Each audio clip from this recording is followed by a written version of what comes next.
상견례 자리였습니다. 시어머니 될 분이 대놓고 말했어요. 솔직히 시장에서 반찬 가게 하시는 분이 우리 집안 며느리가 되시면 정우 사회생활에도 영향이 있을 수 있어서요. 솔직히 시장에서 그 순간이었습니다. 아무도 예상하지 못한 일이 벌어졌어요. 개인룸 문이 열렸습니다. 휠체어를 탄 할머니 한 분이 들어오셨어요. 시아버지의 얼굴이 하얗게 질렸습니다. 시어머니의 입이 얼어붙었어요. 그런데 정작 숨이 멎은 사람은 따로 있었습니다. 며느리 될 그 여자였어요. 할머니의 얼굴을 보는 순간 손에 들고 있던 숟가락이 바닥에 떨어졌습니다. 그 할머니를 이 여자는 알고 있었어요. 대체 두 사람 사이에 무슨 일이 있었던 걸까요? 이야기 시작 전에 오늘도 보랏빛 타로 사연에 와주셔서 진심으로 감사합니다. 영상이 끝날 때까지 꼭 함께 해주세요. 아직 구독 안 하신 분들은 구독과 좋아요 한 번씩만 눌러주시면 저희 감동 사연을 받아보실 수 있습니다. 여러분의 일상에 행복과 건강이 가득 겉들기를 항상 간절히 바라겠습니다. 그럼 이어서 이야기 들려드릴게요. 새벽 4시. 아직 해가 뜨기 한참 전이었습니다. 시골 재래시장 한쪽 골목, 낡은 간판 아래 불이 켜졌습니다. 순덕이네 반찬 가게. 글자 한 획 한 획을 손으로 직접 쓴 정성이 묻은 간판이었죠. 은지는 알람이 울리기도 전에 눈을 떴습니다. 28, 이 시장에서 태어나고 이 시장에서 자란 아이였습니다. 이불을 걷고 부엌으로 가니 어머니 순덕 씨가 벌써 앉아 계셨습니다. 무릎이 좋지 않아 쪼그려 앉지도 못하는 분이 작은 의자에 걸터 앉아 나무를 다듬고 계셨죠. 엄마, 또 먼저 나와 계셨어요? 나물이 기다려주냐? 빨리 손 씻고 와라. 순덕 씨는 올해 58이었습니다. 남편을 일찍 보내고 혼자서 반찬 가게를 꾸려왔습니다. 딸 은지를 키우기 위해 새벽마다 이 부엌에 섰죠. 무릎 연골이 다 닳아서 계단을 오를 때마다 이를 악물었지만 딸 앞에서는 절대 아프다는 말을 하지 않았습니다. 은지는 손을 씻고 곧장 김치 작업에 들어갔습니다. 배추 20포기, 절이고 씻고 양념을 버무리는 일이었죠. 고춧가루가 손가락 갈라진 틈으로 스며들 때마다 손끝이 따끔거렸습니다. 하지만 은지는 인상 한번 찌푸리지 않았습니다. 엄마, 이 정도면 간이 맞아요? 한번 봐라. 순덕 씨가 배추 한 잎을 받아 맛을 보더니 고개를 끄덕였습니다. 됐다. 내 손맛은 안 봐도 된다. 은지의 입꼬리가 올라갔습니다. 어머니에게 듣는 그 한마디가 어떤 칭찬보다 뿌듯했거든요. 새벽 5시 반. 모녀는 반찬통을 하나씩 들고 가게로 향했습니다. 시장 골목은 아직 어두웠고 두 사람의 발소리만 또각또각 울렸습니다. 앞서가는 은지가 한 손으로 어머니 팔을 잡아들였습니다. 순덕 씨가 다리를 절뚝이는 걸 은지는 눈으로 다 보고 있었거든요. 가게 문을 열고 불을 켜고 반찬통을 진열했습니다. 가게 한쪽 벽에는 은지가 독학으로 딴 응급처치 자격증이 걸려 있었습니다. 순덕 씨가 그 액자를 바라보며 혼잣말을 했죠. 너는 이 시장에서 썩을 애가 아닌데. 은지는 못 들은 척 반찬통 뚜껑을 닦았습니다. 하지만 귀끝이 살짝 붉어진 것을 어머니는 보지 못했습니다.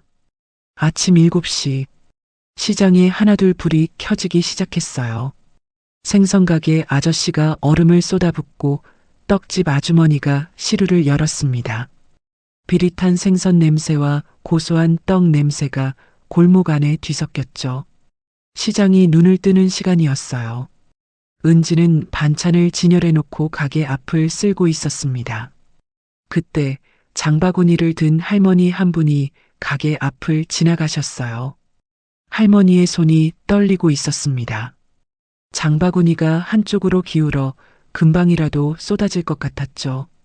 은지는 빗자루를 내려놓고 다가갔어요. 할머니, 제가 들어드릴게요. 아이고, 괜찮다. 무겁지도 않아.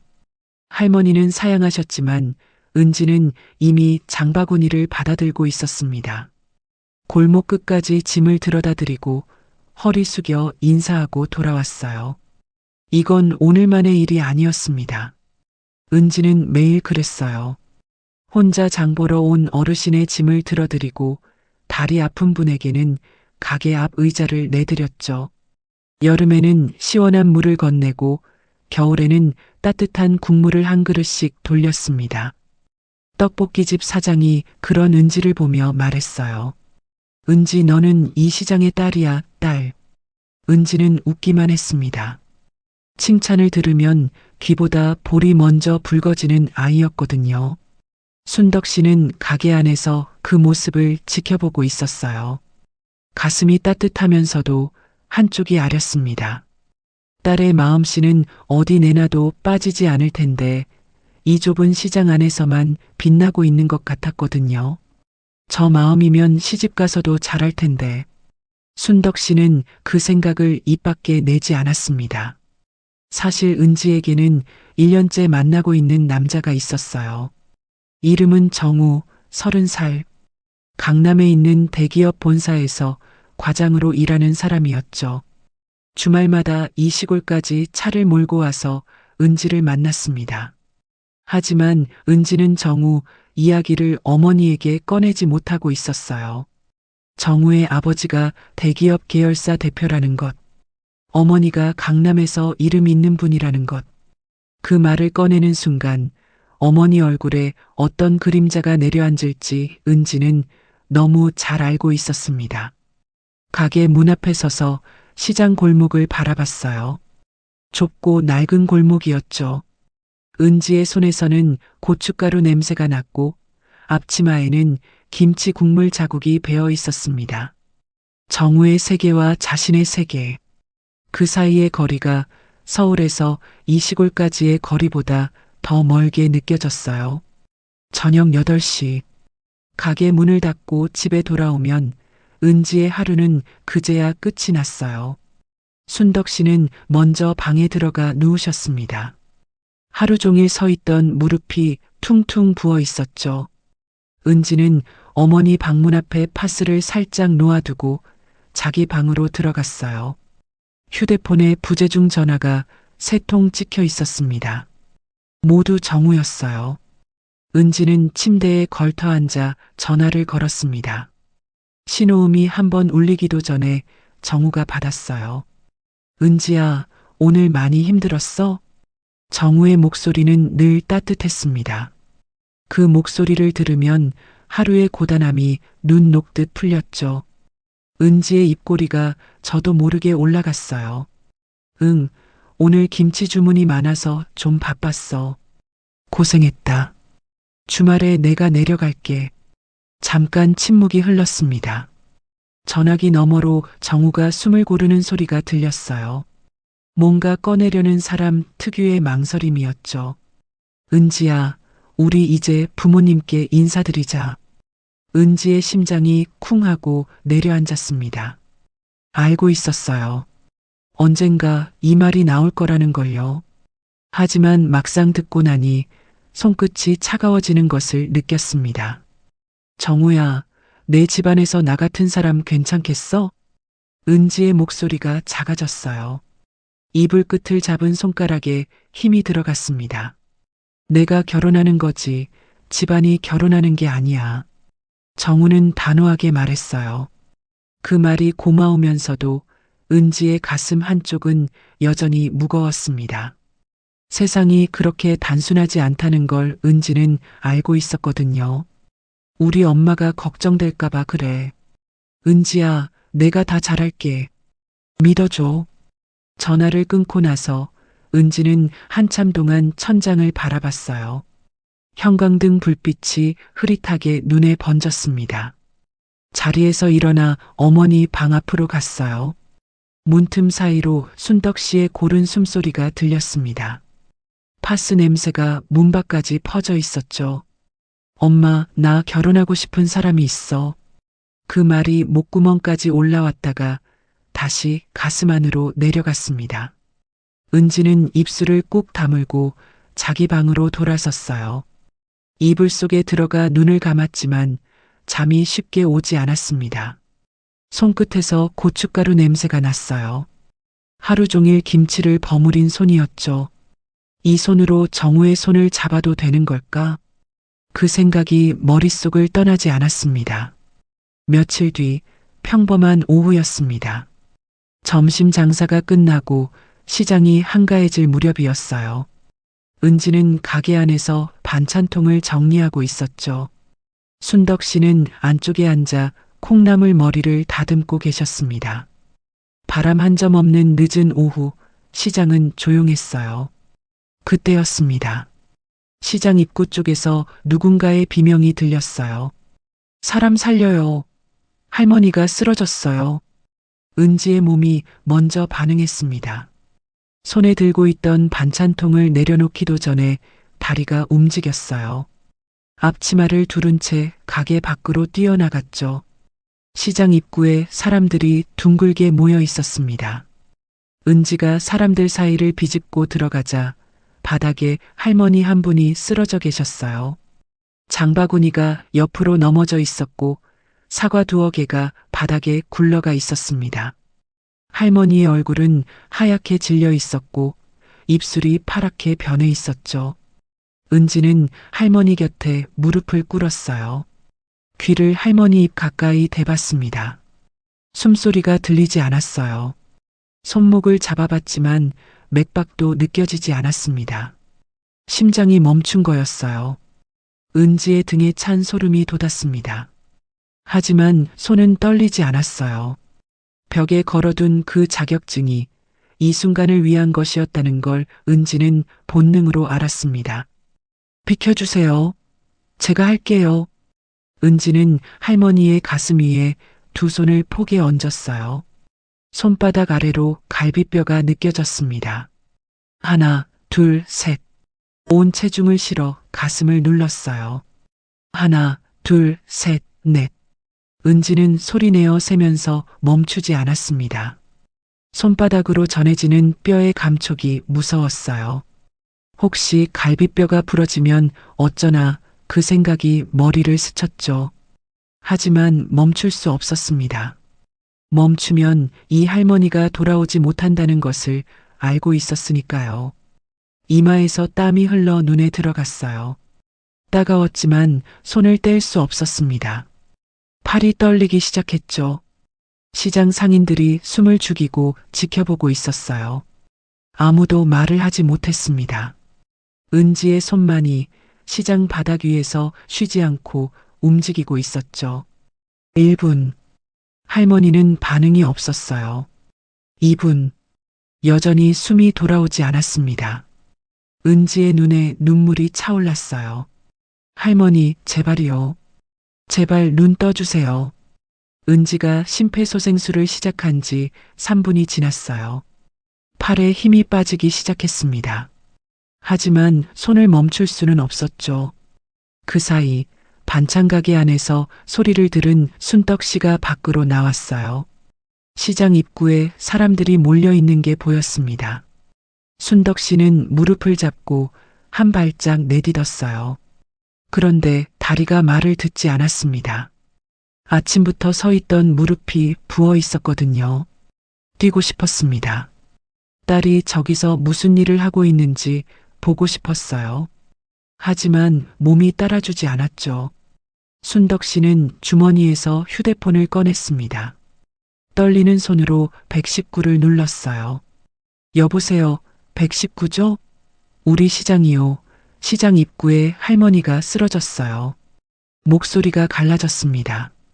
제 딸이 지금 심폐소생술하고 있어요. 빨리 와주세요, 제발이요. 전화를 끊고 나서 순덕 씨는 가게 기둥에 몸을 기댔어요. 다리가 후들거렸습니다. 딸이 바닥에 무릎을 꿇고 할머니 가슴을 누르는 모습이 멀리서 보였죠. 순덕 씨의 눈시울이 뜨거워졌어요. 우리 은지가 저러고 있구나. 도와주러 뛰어가지 못하는 자신이 원망스러웠습니다. 시장 입구에서는 은지가 여전히 멈추지 않고 있었어요. 4분, 5분, 손바닥이 저려왔습니다. 어깨 근육이 불에 데인 것처럼 타들어갔죠. 하나, 둘, 셋, 넷. 은지는 이를 악물고 계속 세었어요. 눈앞이 흐려졌습니다. 땀인지 눈물인지 알 수 없는 것이 턱 끝으로 떨어졌죠. 6분이 지났을 때였습니다. 멀리서 사이렌 소리가 들렸어요. 시장 상인 하나가 소리쳤습니다. 구급차 온다. 은지야, 조금만 더 버텨. 은지는 고개를 끄덕일 힘도 없었어요. 그저 손만 움직였습니다. 7분. 구급차가 시장 입구에 멈췄어요. 구급대원 2명이 장비를 들고 뛰어왔습니다. 대원이 은지 옆에 무릎을 꿇고 할머니의 상태를 확인했어요. 그리고 제세동기를 꺼내 할머니 가슴에 댔습니다. 기계가 작동하고 할머니의 몸이 한 번 들썩였어요. 한 번 더. 그리고 세 번째. 할머니의 입에서 가느다란 숨소리가 새어나왔습니다. 구급대원이 은지를 바라보며 말했어요. 잘하셨습니다. 이분 살리신 겁니다. 은지의 두 손이 바닥 위에 툭 떨어졌어요. 온몸에서 힘이 빠져나갔습니다. 그제야 눈물이 터졌죠.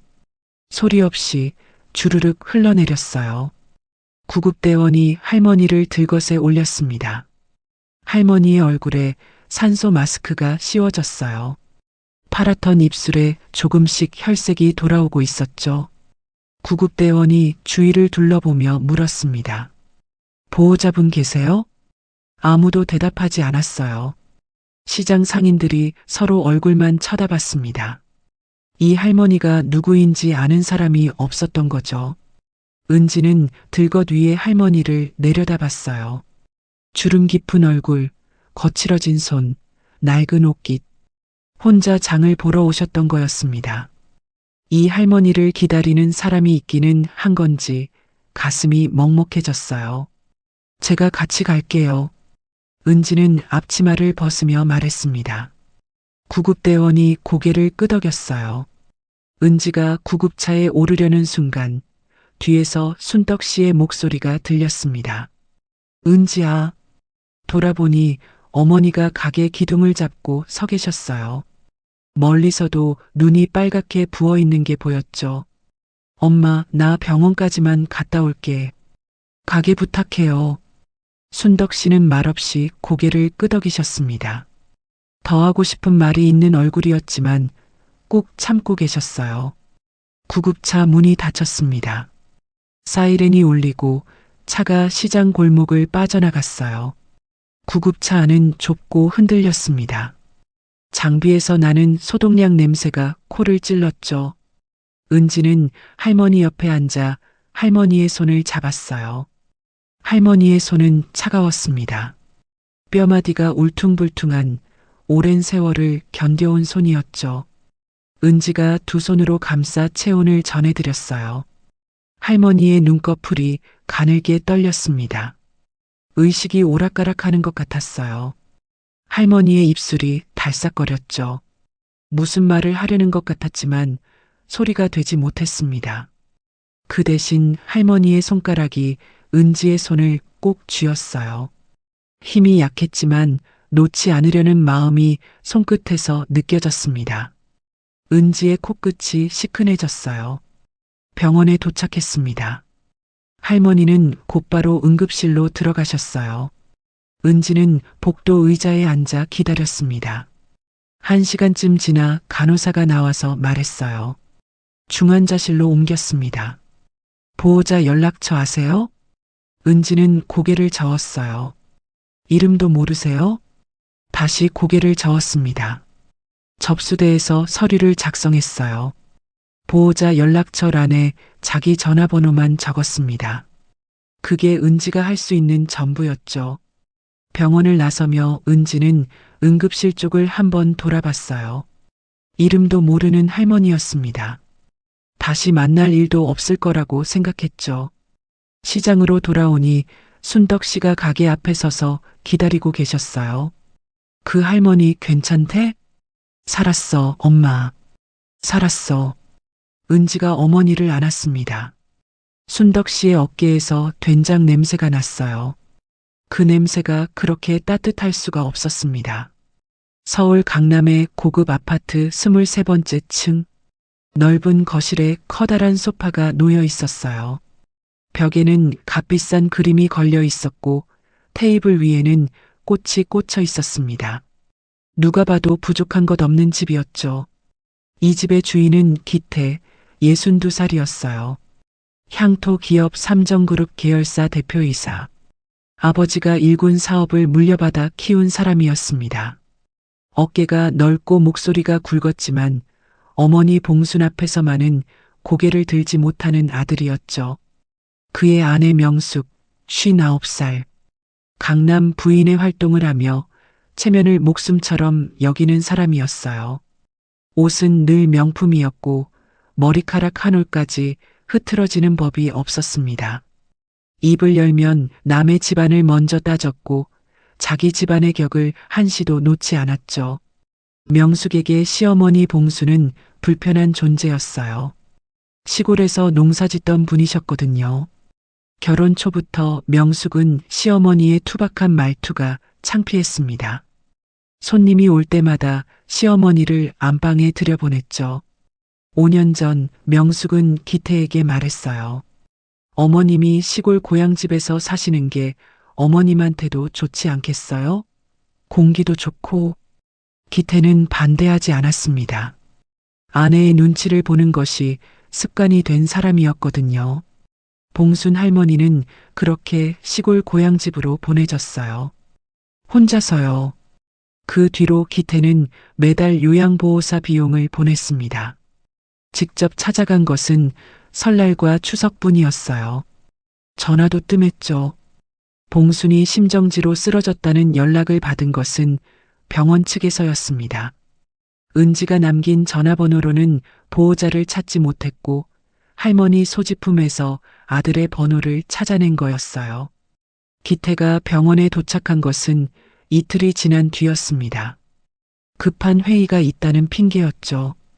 중환자실 침대에 누워있던 봉순 할머니는 아들의 얼굴을 보고도 아무 말이 없었어요. 고개를 돌려 창밖을 바라보기만 했습니다. 기태의 가슴이 뜨끔했어요. 하지만 그 감정을 애써 덮었습니다. 어머니, 빨리 나으셔야죠. 봉수는 대답하지 않았어요. 창밖을 바라보는 할머니의 눈가에 마른 눈물 자국이 남아 있었습니다. 기태는 그것을 보고도 못 본 척 돌아섰죠. 봉순 할머니가 쓰러졌다는 소식을 듣고 가장 먼저 달려간 사람은 정우였어요. 정우는 어릴 때부터 할머니 품에서 자란 아이였습니다. 부모가 바쁘다는 이유로 시골 할머니 집에 맡겨진 시간이 길었죠. 할머니가 끓여주시던 된장찌개 맛을 정우는 아직도 기억하고 있었어요. 병원에 도착한 정우는 중환자실 앞에서 2시간을 기다렸습니다. 면회가 허락되자 할머니 침대 옆에 앉았어요. 봉순 할머니의 손을 잡으니 뼈만 남은 것처럼 가늘었습니다. 정우의 코끝이 찡했죠. 할머니, 나야. 정우. 봉순의 눈이 천천히 열렸어요. 손주의 얼굴을 알아보자 입꼬리가 가늘게 올라갔습니다. 우리 정우 왔어? 할머니, 왜 혼자 시장에 가셨어요? 위험하게. 봉수는 대답 대신 정우의 손을 꼭 쥐었어요. 아들한테는 고개를 돌렸지만 손주 앞에서는 마음을 열었습니다. 정우는 그런 할머니가 안쓰러워 견딜 수가 없었죠. 며칠 뒤 할머니의 상태가 안정되자 정우는 조심스럽게 말을 꺼냈어요. 할머니, 나 결혼하려고요. 좋은 사람이에요. 봉순의 눈이 반짝였습니다. 그래, 어떤 아이인데? 시골에서 어머니랑 같이 반찬 가게 하는 사람이에요. 마음이 따뜻해요. 봉수는 한참 정우의 얼굴을 들여다보셨어요. 그러더니 고개를 끄덕이셨습니다. 내가 좋다는 사람이면 나도 좋다. 정우는 할머니의 손을 이마에 가져다 댔어요. 눈이 뜨거워졌지만 참았습니다. 문제는 부모님이었어요. 서울로 돌아온 정우는 저녁 식사 자리에서 이야기를 꺼냈습니다. 아버지 기태와 어머니 명숙이 마주 앉아 있었죠. 아버지, 어머니, 저 결혼하고 싶은 사람이 있습니다. 기태가 젓가락을 멈추고 아들을 봤어요. 그래, 어디 집 딸이냐? 시골에서 반찬 가게 하시는 분의 딸입니다. 식탁 위에 공기가 얼어붙었어요. 기태의 표정이 돌처럼 굳었습니다. 명숙은 젓가락을 소리나게 내려놓았어요. 반찬 가게? 명숙의 목소리가 낮아졌습니다. 그 목소리를 정우는 잘 알고 있었어요. 화가 날 때가 아니라 상대를 깔아뭉갤 준비를 할 때 나오는 목소리였죠. 상견례 전에 나한테 자세히 말해. 명숙은 그 말만 남기고 자리에서 일어났습니다. 기태도 입을 다물었어요. 정우의 손이 식탁 밑에서 주먹을 쥐고 있었습니다. 손톱이 손바닥을 파고들었지만 아프지 않았어요. 그보다 더 아픈 것이 가슴 안에 있었거든요. 상견례 날짜가 잡혔습니다. 2주 뒤 토요일, 장소는 강남의 고급 한정식집이었어요. 정우가 전화로 장소를 알려줬을 때 은지는 한참 동안 말이 없었습니다. 강남이라는 두 글자가 입안에서 맴돌았어요. 한 번도 가본 적 없는 곳이었죠. 그날 밤 은지는 더 이상 미룰 수 없었습니다. 저녁을 차려놓고 어머니 맞은편에 앉았어요. 순덕 씨가 국을 떠먹다가 딸의 표정을 봤습니다. 뭔가 있다는 걸 어머니는 단번에 알아채셨죠. 엄마, 나 만나는 사람 있어. 순덕 씨의 숟가락이 멈췄어요. 1년 됐어. 좋은 사람이야. 어디 사는 사람인데? 서울. 강남에서 대기업 과장으로 일해. 순덕 씨의 눈이 흔들렸습니다. 국그릇을 내려놓는 손끝이 미세하게 떨렸어요. 그 집안은? 은지가 입술을 깨물었습니다. 아버지가 대기업 계열사 대표야. 순덕 씨의 얼굴에서 혈색이 빠져나갔어요. 한참을 말없이 앉아 계시더니 낮은 목소리로 말씀하셨습니다. 그 집에서 우리를 사람으로 봐주겠냐? 은지의 가슴에 돌덩이가 내려앉았어요. 예상했던 말이었지만 막상 들으니 코끝이 시렸습니다. 정우가 그런 사람이 아니에요, 엄마. 정우가 아무리 좋아도 집안이 안 받아주면 내가 평생 고개를 못 들어. 순덕 씨의 목소리가 갈라졌어요. 딸이 무시당할까봐 그게 두려운 거였습니다. 세상 누구한테 무시를 당해도 참을 수 있지만 딸이 당하는 건 참을 수가 없었죠. 은지는 자리에서 일어나 어머니 옆에 가앉았어요. 순덕 씨의 거친 손을 두 손으로 잡았습니다. 엄마, 한 번만 만나보자. 정우가 직접 인사드리고 싶대. 순덕 씨는 딸의 손을 내려다봤어요. 고춧가루에 물든 손이었습니다. 자기 손과 똑같은 모양이었죠. 한참을 바라보다가 순덕 씨가 고개를 끄덕였어요. 그날 밤 은지는 장롱을 열었습니다. 가장 깨끗한 옷을 꺼내 다리미를 댔어요. 어머니 옷도 정성껏 다렸습니다. 다리미에서 올라오는 수증기가 은지의 얼굴을 적셨어요. 수증기 때문인지 눈물 때문인지 시야가 뿌옇게 흐려졌습니다. 옆방에서는 순덕 씨가 딸이 다려놓은 옷을 가만히 들여다보고 계셨어요. 옷걸이에 걸린 자기 옷을 손끝으로 쓸어보셨죠. 그리고 몰래 소매로 눈가를 닦으셨습니다. 같은 시각 강남 아파트에서는 명숙이 전화기를 붙잡고 있었어요. 거실 소파에 비스듬히 앉아 부인의 친구들에게 차례로 전화를 돌렸습니다. 목소리는 낮았지만 또렷했죠. 정우가 시골 시장에서 반찬 가게 하는 집딸을 데려온다잖아. 어떡하면 좋겠어? 전화기 너머로 친구의 목소리가 들렸어요. 첫 만남에서 확실히 선을 그어야지. 안 그러면 질질 끌려. 명숙의 입꼬리가 올라갔습니다. 자기가 듣고 싶었던 말이었거든요. 전화를 끊고 명숙은 바로 한정식 집을 예약했어요. 강남에서도 손꼽히는 고급 한정식집이었습니다. 1인당 가격이 웬만한 직장인 하루 월급과 맞먹는 곳이었죠. 일부러 그런 곳을 고른 거였어요. 은지 쪽에서 들어오는 순간부터 주눅이 들도록 분위기로 눌러버리겠다는 계산이었습니다. 기태는 서재에서 아내의 전화 내용을 다 듣고 있었어요. 문을 열고 나와 명숙에게 말했습니다. 너무 그러지 마라. 정우가 상처받는다. 상처는요. 지금 정우를 구해주는 겁니다. 저런 집안이랑 엮이면 평생 발목 잡혀요. 기태는 더 말하지 않았어요. 아내의 눈빛을 보는 순간 입을 다물어 버리는 게 이 남자의 오래된 습관이었습니다. 어머니를 시골로 보낼 때도 그랬죠. 반대해야 한다는 걸 알면서도 아내 앞에서는 입이 굳어버리는 사람이었어요. 며칠 뒤 정우가 저녁을 먹으러 집에 왔습니다. 식탁에 앉자마자 정우가 말했어요. 어머니 상견례 때 할머니도 모셔야 하지 않아요? 명숙의 젓가락이 허공에서 멈췄습니다. 할머니는 몸이 불편하시잖아. 다음에 뵙는 게 낫지. 할머니가 저한테 꼭 가겠다고 하셨어요. 다음에 하자니까. 명숙의 목소리가 단칼에 잘랐어요.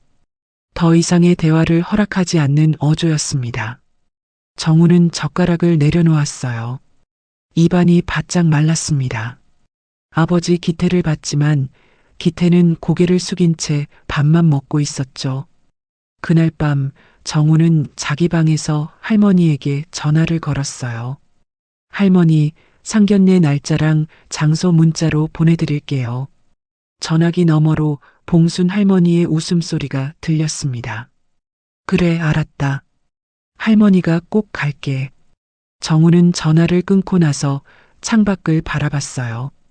어머니 몰래 할머니를 모시는 것이 맞는 건지 가슴 한편이 무거웠습니다. 하지만 할머니 없는 상견례는 상견례가 아니라고 생각했어요.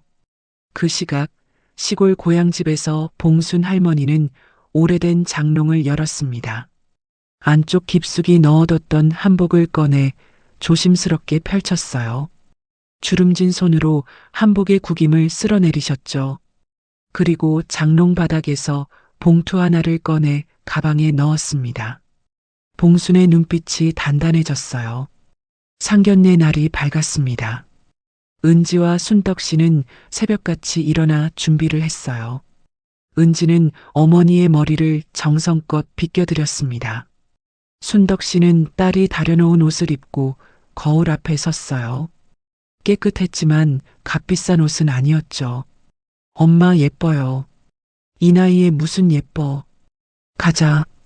순덕 씨는 퉁명스럽게 말했지만 귀끝이 살짝 붉어졌어요. 시외버스를 타고 서울로 올라왔습니다. 강남역에서 내리자 두 사람의 발걸음이 느려졌어요. 높은 건물들이 빽빽하게 들어선 거리가 낯설었습니다. 순덕 씨는 자기도 모르게 딸의 팔을 잡았어요. 한정식집에 도착했습니다. 입구부터 달랐어요. 나무로 된 대문에 기와지붕이 올려져 있었고 안으로 들어서니 돌정원이 펼쳐졌죠. 직원이 허리를 숙이며 개인룸으로 안내했습니다.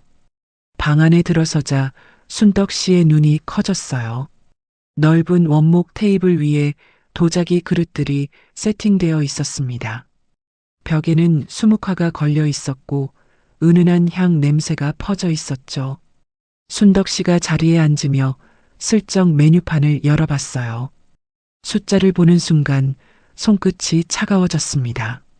반찬 가게에서 하루 종일 일해도 벌기 힘든 금액이 한 사람 값이었거든요. 순덕 씨의 손이 떨렸어요. 무릎 위에 올려놓은 두 손을 꼭 쥐었습니다. 은지가 어머니의 손을 살며시 잡았어요. 엄마, 괜찮아요. 순덕 씨는 고개를 끄덕였지만 목이 메어 말이 나오지 않았습니다. 10분 뒤 개인룸 문이 열렸어요. 정우가 먼저 들어왔습니다. 그 뒤로 기태가 양복 차림으로 들어섰죠. 마지막으로 명숙이 들어왔어요. 명숙은 머리부터 발끝까지 빈틈이 없었습니다. 귀에는 진주 귀걸이가 흔들렸고 손목에는 금시계가 빛났어요. 방 안에 들어서자마자 은지와 순덕 씨를 천천히 훑어봤습니다. 눈이 마주쳤어요. 명숙의 입꼬리가 미세하게 올라갔습니다. 그것은 웃음이 아니었어요. 은지의 등줄기를 차가운 것이 타고 내렸습니다. 인사가 오갔습니다. 순덕 씨가 먼저 자리에서 일어나 허리를 깊이 숙였어요. 처음 뵙겠습니다. 은지 어머니입니다. 기태가 가볍게 고개를 끄덕였고 명숙은 입술만 살짝 움직였습니다. 그 인사가 돌아오지 않았다는 것을 순덕 씨는 알아챘어요.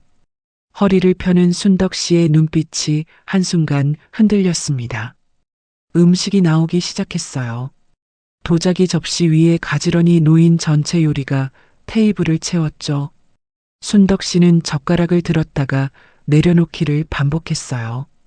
어디서부터 먹어야 할지 몰랐던 겁니다. 명숙이 그 모습을 보고 있었어요. 그리고 말을 꺼냈습니다. 어머님, 시장에서 직접 반찬을 만드신다고요? 목소리는 부드러웠지만 시장이라는 단어에 유독 힘이 실려 있었어요. 예, 작은 가게입니다만 요즘은 반찬도 공장에서 다 나오는데 직접 하시면 손이 많이 가시겠어요. 순덕 씨의 손이 무릎 위에서 움찔했습니다. 은지의 턱에 힘이 들어갔어요. 명숙은 멈추지 않았습니다. 젓가락으로 요리를 집으며 아무렇지 않은 듯 말을 이었어요.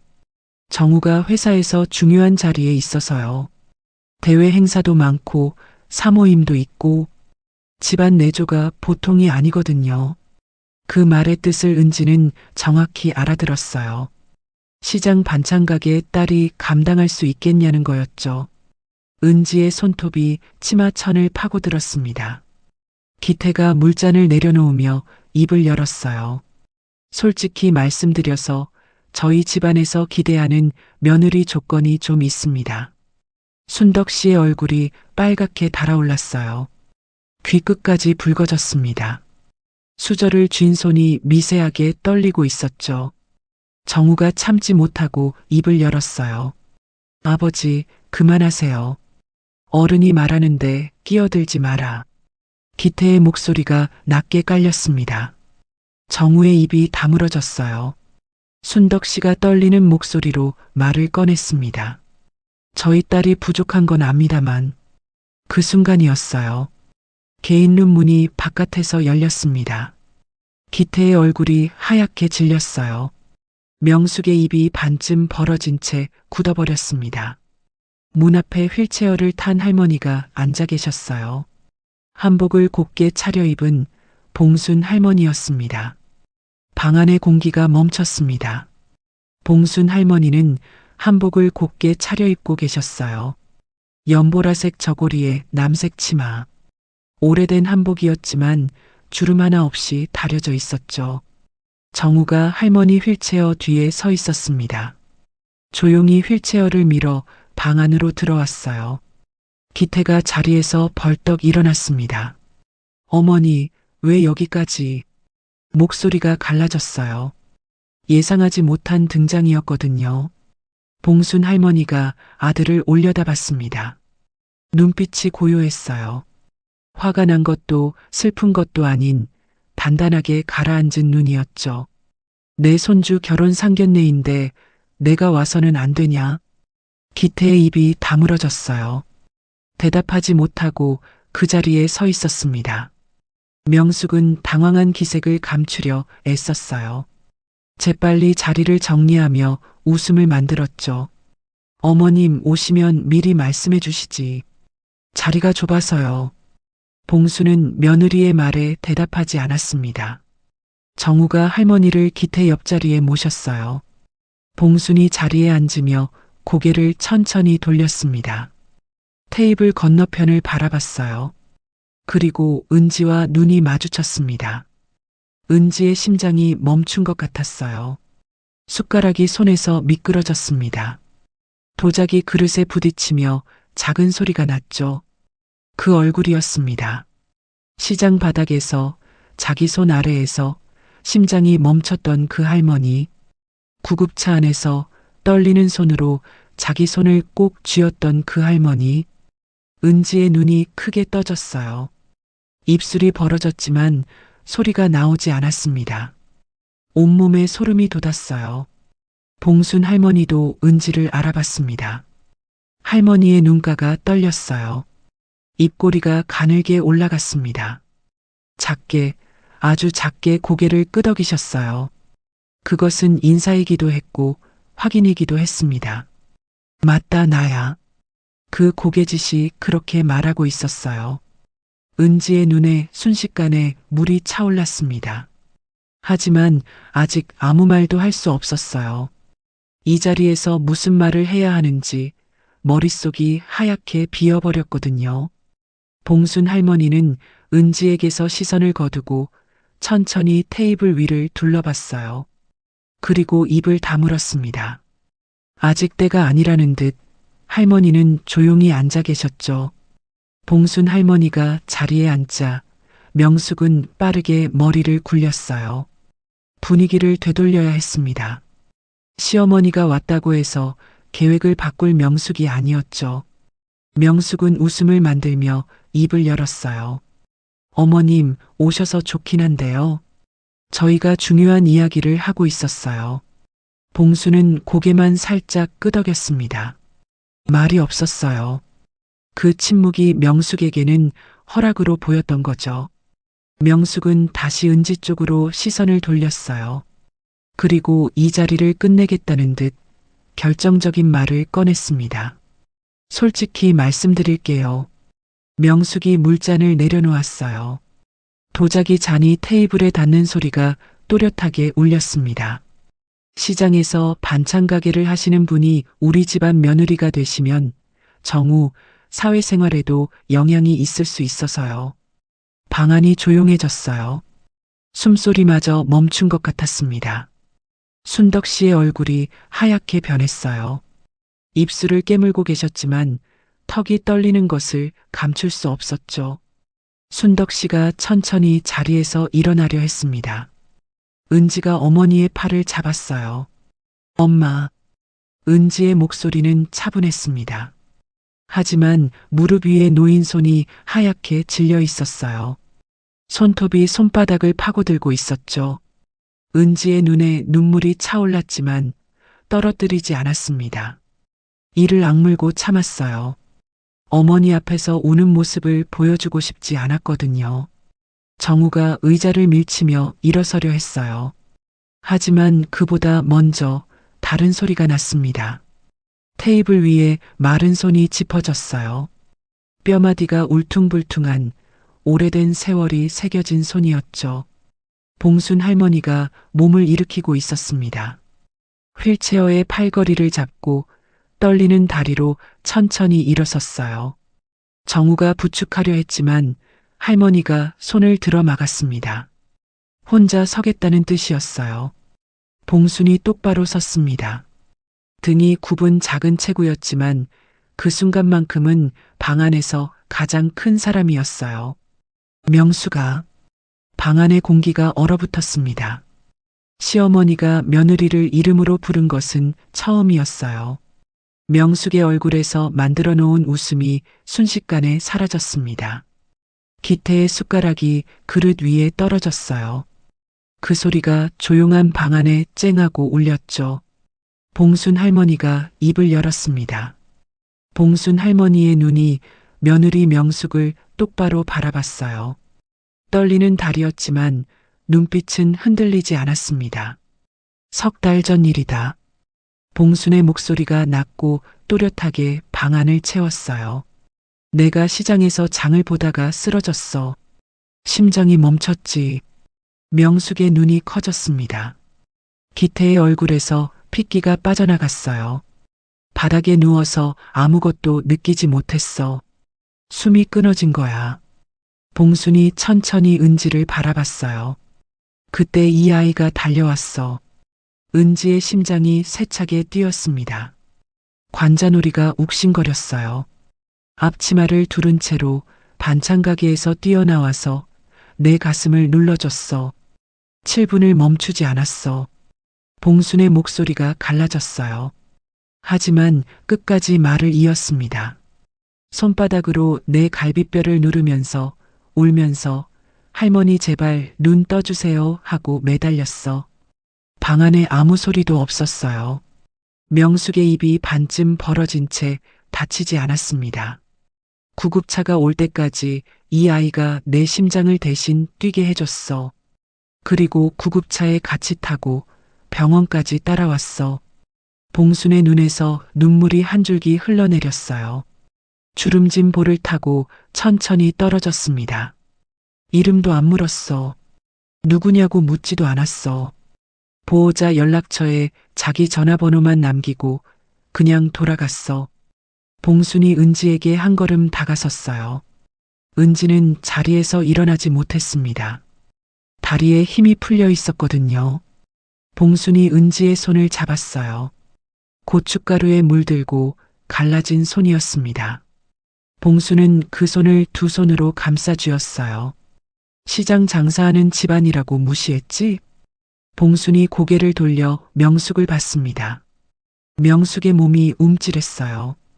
그 시장 바닥에서 내 목숨을 구해준 손이 내가 그렇게 깔보는 이 손이야. 명숙의 얼굴이 사색이 됐어요. 입술이 파르르 떨렸지만 한마디도 나오지 않았습니다. 봉순이 다시 은지를 바라봤어요.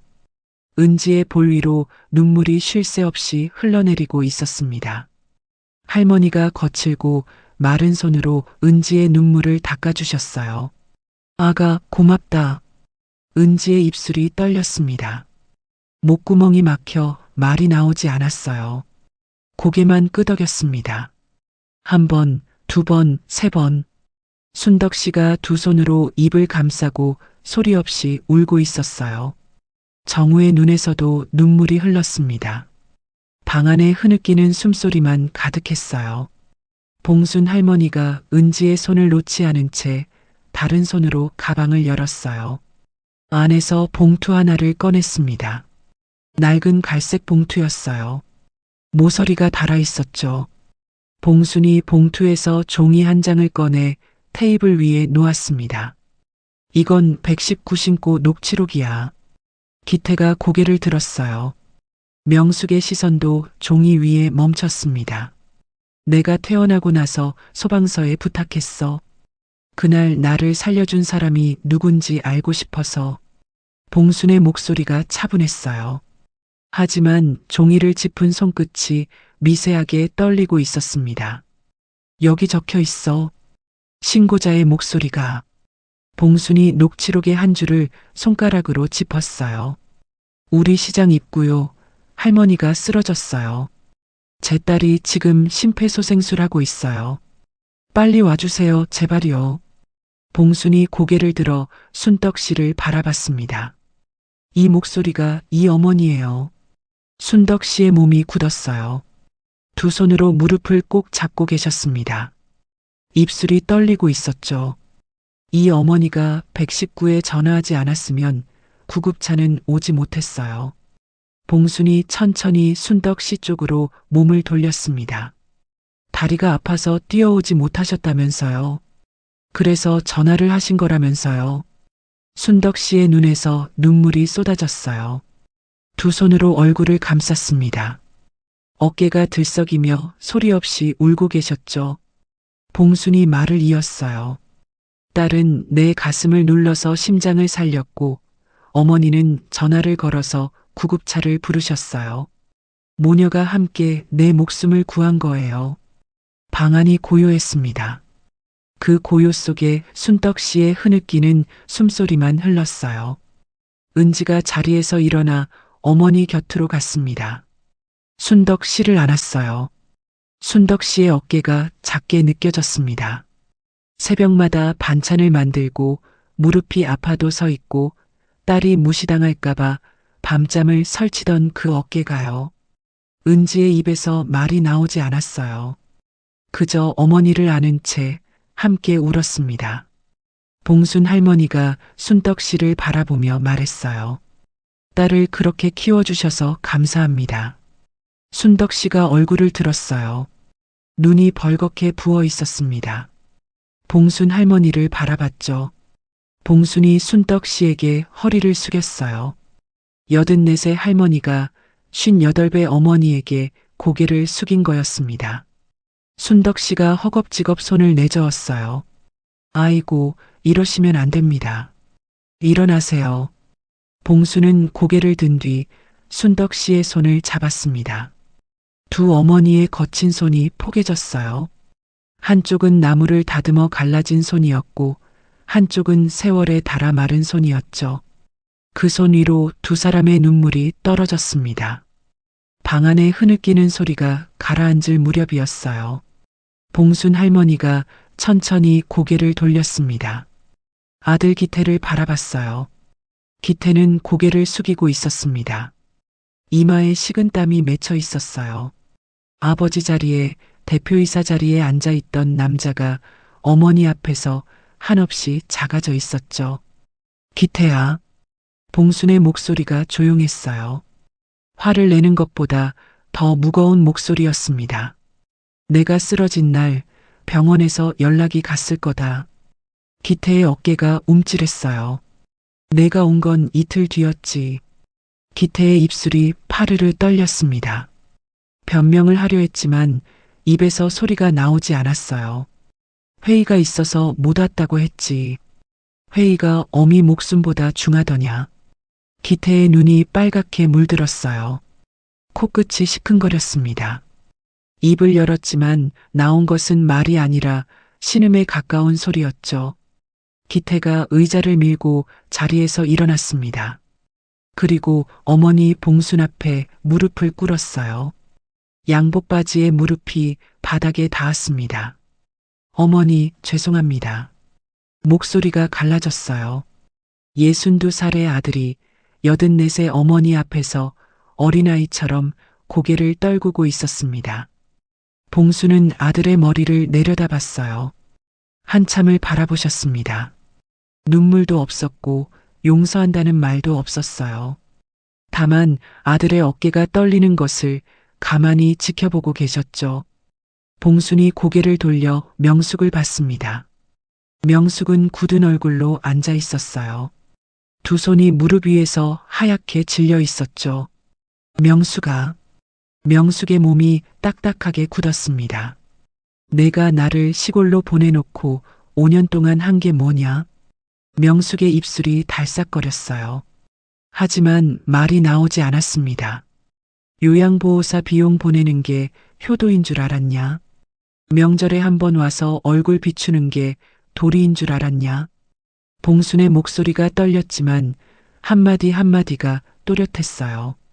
그러고는 손주 며느리 될 사람한테 시장 장사꾼이라고 모욕을 주는 게 내가 배운 품격이냐? 명숙의 눈에서 눈물이 떨어졌습니다. 처음이었어요. 이 자리에서 명숙이 눈물을 보인 것은요. 고개가 천천히 숙여졌습니다. 진주 귀걸이가 흔들렸고 금시계가 빛났지만 그 어떤 것도 이 순간의 명숙을 지켜주지 못했어요. 정우가 은지의 손을 잡았습니다. 은지가 정우를 바라봤어요. 정우의 눈에도 눈물이 고여 있었죠. 은지는 처음으로 안도의 눈물을 흘렸어요. 참고 또 참았던 것이 한꺼번에 쏟아져 나왔습니다. 가슴 안에 쌓여있던 무거운 것이 눈물과 함께 빠져나가는 것 같았어요. 봉순 할머니가 마지막으로 입을 열었습니다. 기태야, 이 집안의 진짜 주인이 누군지 이제 알려줄 때가 됐다. 봉순 할머니가 다시 가방에 손을 넣었어요. 마른 손가락이 가방 안을 더듬었습니다. 꺼낸 것은 파란색 서류 봉투였어요. 겉면에 법무법인 도장이 찍혀 있었습니다. 공증 완료라는 글자가 선명했죠. 봉순이 서류를 테이블 위에 놓았어요.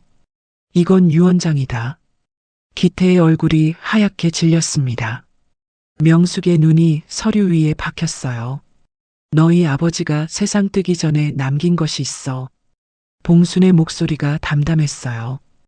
회사를 일으킨 건 너희 아버지지만 그 재산은 전부 내 이름으로 되어 있어. 너희 아버지가 그렇게 해놓은 거야. 기태의 입이 벌어졌습니다. 눈이 크게 떠졌어요. 아버지가 그러셨어. 재산은 마누라한테 맡겨야 집안이 안 흔들린다고. 봉순이 서류를 손끝으로 짚었어요. 기태야, 내가 그동안 관리해온 회사 재산, 부동산, 예금. 그건 다 내 위임에 의한 거였어. 내 것이 아니야. 기태의 무릎에서 힘이 빠지는 것이 보였어요. 이미 꿇어앉은 자리에서 더 깊이 고개가 떨어졌습니다. 명숙의 얼굴이 사색이 됐어요. 입술이 바짝 말라 있었습니다. 손가락 끝이 떨리기 시작했죠. 어머님, 그건. 명숙이 말을 꺼내려 했어요. 봉순이 고개를 돌려 며느리를 봤습니다. 한마디로 잘랐어요. 명수가 재산이 중요하냐? 사람이 중요하냐? 명숙의 입이 다물어졌습니다. 나는 오늘 답을 봤다. 봉순이 은지와 순떡 씨를 바라봤어요. 눈빛이 따뜻했습니다. 남이 쓰러졌을 때 재산을 따지는 사람이 있고 이름도 모르는 사람의 가슴을 눌러주는 사람이 있어. 봉순이 서류를 다시 들었어요. 이 재산의 절반은 정우에게 남기겠다. 나머지 절반은 세상에 돌려주려고 해. 기태가 고개를 들었어요. 무언가 말하려는 것 같았지만 봉순이 먼저 말했습니다. 기태야, 내가 번 것이 아니야. 내 아버지가 평생 흙 묻은 손으로 일궈놓은 것을 나는 제자리로 돌려놓으려는 거다. 기태의 눈에서 눈물이 떨어졌어요. 반박하지 못했습니다. 반박할 자격이 없다는 것을 이 자리에서 비로소 깨달은 거였죠. 봉순 할머니가 서류를 봉투에 다시 넣었어요. 그리고 은지를 바라보며 말했습니다. 아가, 이건 내가 알아야 할 이야기였어. 내가 시집오는 집안이 어떤 곳인지 숨기고 싶지 않았다. 은지는 말없이 고개를 숙였어요. 눈물이 무릎 위로 떨어졌습니다. 하지만 이번 눈물은 서러운 눈물이 아니었어요. 할머니의 그 마음이 가슴 깊은 곳을 따뜻하게 적시고 있었습니다. 한 달이 지났어요. 시골 재래시장의 아침은 달라진 것이 없었습니다. 새벽 4시에 불이 켜지고 생선가게에서 얼음 쏟는 소리가 나고 떡집에서 고소한 냄새가 퍼졌죠. 순덕이네 반찬가게도 여전했어요. 은지는 새벽같이 일어나 김치를 담갔고 순덕 씨는 나물을 다듬으셨습니다. 고춧가루 냄새와 된장 냄새가 가게 안에 가득했죠. 달라진 것이 딱 하나 있었어요. 가게 옆에 작은 의자가 하나 더 놓여 있었습니다. 접이식 의자가 아니라 등받이가 있는 나무 의자였어요. 은지가 직접 골라놓은 거였죠. 아침 7시가 되면 그 의자에 앉는 사람이 있었습니다. 봉순 할머니였어요. 봉순은 퇴원 후 아들 집으로 가지 않았어요. 시골 고향집으로 돌아오셨습니다. 그리고 매일 아침 지팡이를 짚고 시장까지 걸어오셨죠. 처음에는 은지가 걱정했어요. 할머니, 무리하시면 안 돼요. 제가 가져다 드릴게요. 봉순이 손을 내저었어요. 내 다리로 걸어서 오는 게 좋아. 이 시장 냄새를 맡아야 하루가 시작되는 것 같거든. 할머니는 의자에 앉아 시장 구경을 하셨어요. 지나가는 상인들이 인사를 건네면 환하게 웃으셨죠. 떡볶이집 사장이 떡볶이 한 접시를 가져다 드리면 맛있다며 엄지를 치켜 세우셨어요. 순덕 씨가 아침마다 된장찌개를 한 그릇 끓여 봉순에게 건넸습니다. 어머님, 오늘은 좀 짜게 했는데 괜찮으세요? 내 입맛에 딱이야. 봉순은 된장찌개를 한 숟갈 뜨며 웃으셨어요. 순떡 씨, 이 맛이 그리웠어. 뭐료, 시골 된장찌개가 다 그렇죠. 순덕 씨가 쑥스러운 듯 손을 내저었지만 입꼬리가 올라가는 건 숨길 수 없었어요. 두 어머니가 가게 앞에 나란히 앉아 시장 골목을 바라봤습니다. 한쪽은 반찬 냄새가 밴 앞치마를 두르고 한쪽은 단정한 한복 저고리를 입고 있었어요. 다른 세상에서 온 두 사람이었지만 나란히 앉은 모습이 참 편안해 보였죠. 봉순이 순덕 씨에게 말했어요. 순덕 씨, 우리 이제 사돈 아니라 친구하자. 순덕 씨의 눈시울이 붉어졌어요. 고개를 끄덕이며 봉순의 손을 잡았습니다. 시장 골목으로 아침 햇살이 비쳐들었어요. 두 어머니의 포개진 손 위로 따뜻한 빛이 내려앉았습니다. 결혼식 날이었습니다. 예식장은 크지 않았어요. 시골 읍내의 작은 웨딩홀이었죠. 화려한 샹들리에도 대리석 바닥도 없었습니다. 하지만 자리는 가득 차 있었어요. 시장 상인들이 모두 왔거든요. 생선가게 아저씨는 양복을 빌려 입고 오셨어요. 떡집 아주머니는 직접 만든 떡을 한 상자 들고 오셨죠. 떡볶이집 사장은 축의금 봉투를 쥔 손이 떨린다며 웃었습니다. 은지가 시집가는 날이 오다니. 우리 시장의 딸이 시집을 가. 상인들이 서로 얼굴을 보며 눈물을 글썽였어요. 순덕 씨는 한복을 입고 맨 앞줄에 앉아 계셨습니다. 무릎 위에 놓은 두 손이 떨리고 있었어요. 딸을 보내는 어머니의 마음은 기쁘면서도 아린 것이었죠. 기태와 명숙도 와 있었습니다. 기태는 조용히 앉아 있었어요. 한 달 전과는 다른 얼굴이었습니다. 눈가에 주름이 깊어져 있었지만 눈빛은 오히려 맑아져 있었죠. 명숙도 달라져 있었어요. 화려한 장신구 대신 단정한 옷차림이었습니다. 순덕 씨 옆자리에 앉아 나지막이 말했어요. 오늘 떡이 참 맛있네요. 순덕 씨가 놀라 고개를 돌렸어요. 명숙이 작게 웃고 있었습니다. 저희 시장 떡집에서 만든 거예요. 그래요? 다음에 저도 좀 사갈 수 있을까요? 순덕 씨의 눈에 물기가 번졌어요. 고개를 끄덕이며 돌아섰습니다. 음악이 울렸어요. 은지가 입장했습니다. 하얀 드레스 대신 은지의 손에는 들꽃 한 다발이 들려 있었어요. 시장 골목 뒤편 빈터에서 아침에 직접 꺾어온 꽃이었죠. 줄에는 없었습니다. 가족 대표 인사로 봉순 할머니가 일어서셨어요. 정우가 부축하려 했지만 봉순은 지팡이를 짚고 혼자 섰습니다. 작은 체구가 떨렸지만 목소리는 또렷했어요.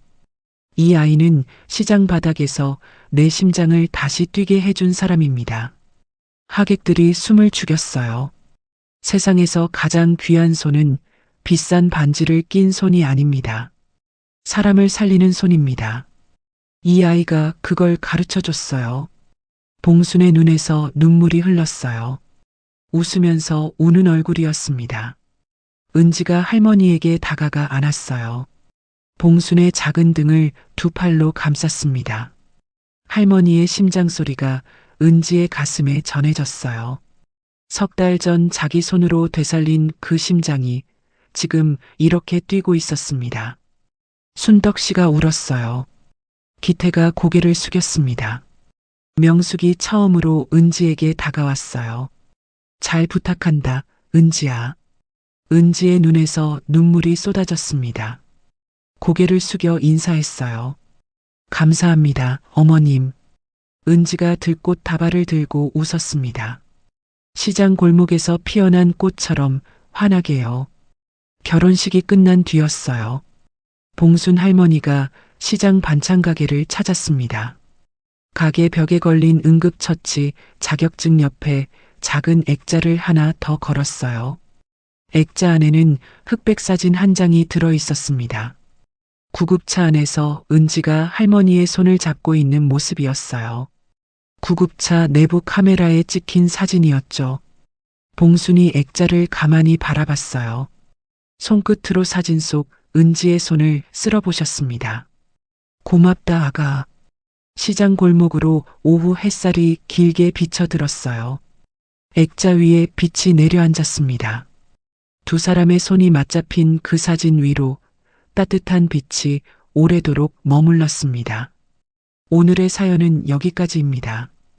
이 사연이 여러분들 마음에 따뜻한 온기를 전해드릴 수 있으면 좋겠습니다. 오늘도 여러분의 일상에 행복과 건강이 가득 깃들기를 바라겠습니다.